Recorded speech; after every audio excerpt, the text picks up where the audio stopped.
Susanne Traweek with Remax Advantage, and this is Hannah. Y'all probably recognize she's been working with me for years, and she is a licensed real estate agent, and she works with a lot of buyers, a lot of first-time buyers.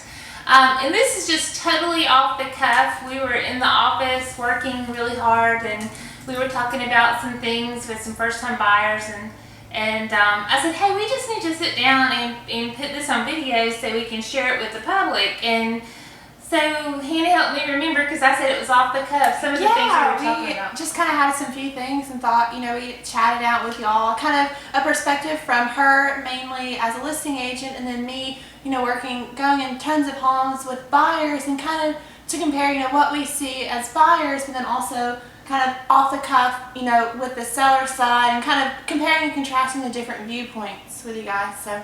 Yeah, which we really like to do, by the way. So, two heads are better than one settled saying, so there you go. So what was one of the things we were talking about, if you remember? We were kind of talking about the offer situation for a lot of first-time home buyers. They have, people coming in, telling them, getting outside opinions for what they should offer. Right, you're right. That's right. What she was talking about was a lot of times, like maybe the parents, and they absolutely mean well, but they might advise their children to offer low, and they think it's a bidding war. And our market is a little bit different now, so we're going to kind of... Yeah, it's different than it was years ago, and a lot of that is because, one, right now our market is really, really good. There's actually an inventory shortage, which means that when there's less inventory, if you remember back in high school economics, it was the supply and demand rule, so that's kind of applicable here. Another thing is it's very, very commonplace for the seller to help with the closing costs for a buyer, so that too helps keep the prices up.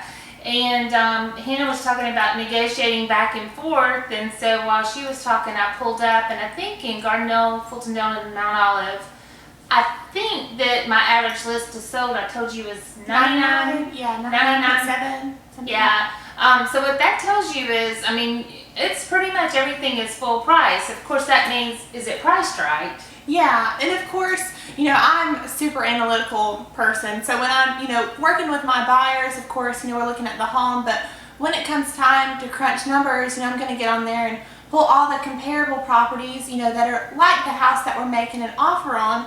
And I always tell my clients that they're doubly protected. They've got me on the back end, pulling comps and making sure, we can find that value for what to offer. But also they've got that appraiser who's going to slice it and dice it, however he can to make sure that the value's there. So you are, getting a loan for the home that the value is there. So you're saying that you do, I know I do, you're saying you do too, pull comps? Oh yeah. For comparable properties, and you see, hey, and do you tell the buyers that? Do you show that to them or share that with them, or you just say, hey, don't worry, I've pulled this and we're covered, or this is what I should offer? Sometimes if they're, kind of questioning it, about the value, then I will show them, hey, this one was a little superior here in these aspects, and kind of how it compares to theirs. But I look at several things when I go in to make the offer. I look at the days on the market, and then the history, and then also I pull the comps to kind of see where we should go in at. Right, because that's true, because I guess sometimes houses are overpriced. So when I'm telling you my list to sell being, I think, 99.71, I'm a firm believer, and most people know, I like to price it at the price point for which it should sell.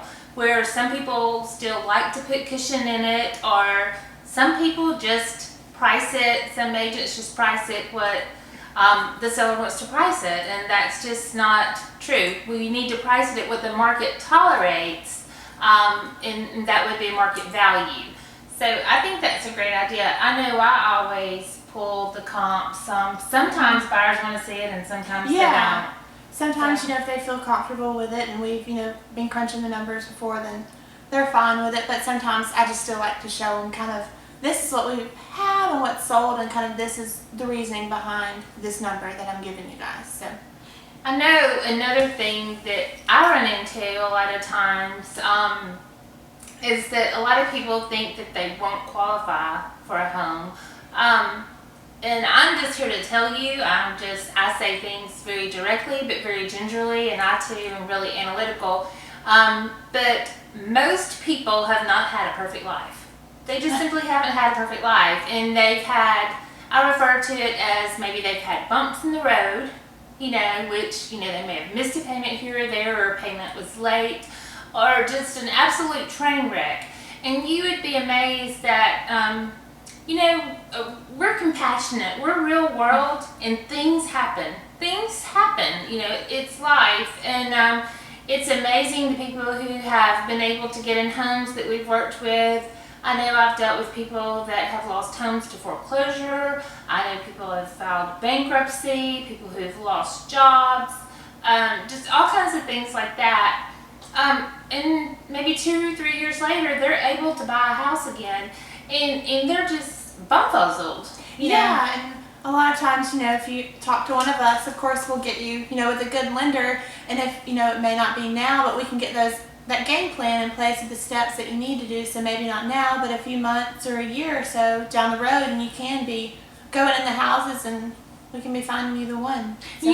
What's really fun to me is the people that they won't qualify, and so they call the lender to find out what they need to do and when they can qualify, and they call me back or they text me and they say, you won't believe this, I qualify, I just need a zero down loan, which there are zero down loans. So anyway, we've got to get back to work, but I hope this helps some of you, or maybe you have a friend you might want to share with. But I have a YouTube channel. It's, I think, what is it, Hannah? Just if you look up Susanne Traweek on YouTube, you should be able to find it. And just click the subscribe button and you'll find some more videos from us. Hannah Glenn always helps me with videos, because one thing that is so important to me is that you stay informed. You may not want to buy now, you may not think you're selling for years, life changes, sometimes you get promotions, sometimes you get relocated, sometimes you move unexpectedly. It's not always that you want to downsize or that you want to upgrade, but sometimes you just have a different chapter in your life and things come along. So one thing I always say is, normally real estate is your #1 investment. Mm-hmm. Normally it's your #1 investment. Not for all people, but I think for most people. Yeah. Is that what you find? And so it's important to stay in the know. And one thing you can always do is call us. We'll always pull up and tell you what we think the value of your home is. Or even if you're happy in your home and you want to refinance, call us and we'll let you know the name and number of a great lender. We're here for you.